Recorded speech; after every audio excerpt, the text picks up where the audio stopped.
Chers amis, Chodesh Tov et Shabbat Shalom. On se pose la question comment ces parachiotes que nous lisons en ce moment, Shabbat dernier, ce Shabbat, à savoir Tazia, Metzora, et ensuite Aremot, Kedoshim la semaine prochaine, comment est-ce qu'elles nous parlent, ces parachutes, puisqu'on ne parle que de lèpre, que de plaies qui pourraient toucher des murs, des meubles, des ustensiles, des personnes. Et on devrait aussi les mettre en quarantaine avant qu'elles puissent se purifier et que la plaie disparaisse, afin de regagner leur domicile en passant par le Mishkan, le Tabernacle, que le Kohen puisse les sanctifier et les purifier pour rejoindre leur famille et la société. Comment se fait-il?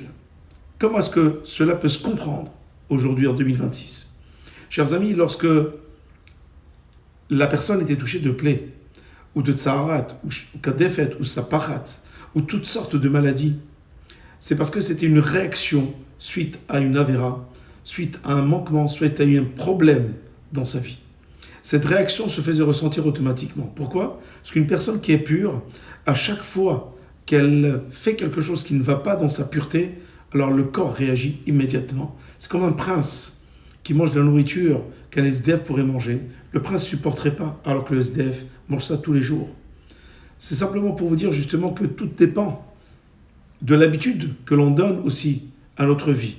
Lorsqu'on s'habitue à la pureté, lorsqu'il y a un brin d'impureté, la réaction est là.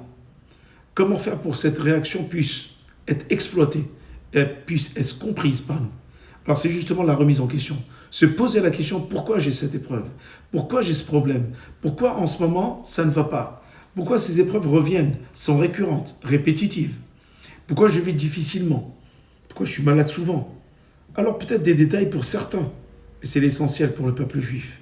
Parce que le peuple juif, un juif, se pose des questions pour tout ce qui peut lui arriver d'anormal dans sa vie. Il se pose des questions, il se remet en question. La remise en question permet à l'homme de pouvoir s'améliorer, d'être meilleur, de pouvoir justement exploiter les signes avant-coureurs de ce qui pourrait se passer dans sa vie et essayer de gérer ces choses-là, afin que ces signes qui apparaissent, ces réactions qu'il a en forme d'épreuve aujourd'hui, puisse les traduire en remise en question et les traduire ensuite en solution à ces problèmes. En résumé, nos épreuves ne sont pas là pour nous abattre, elles sont là pour nous permettre une remise en question et aussi la constitution de solutions pour une vie meilleure plus tard et pour notre avenir.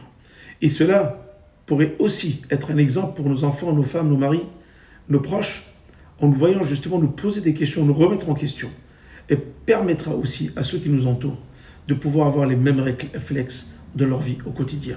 Shabbat Shalom, Chodesh Tov.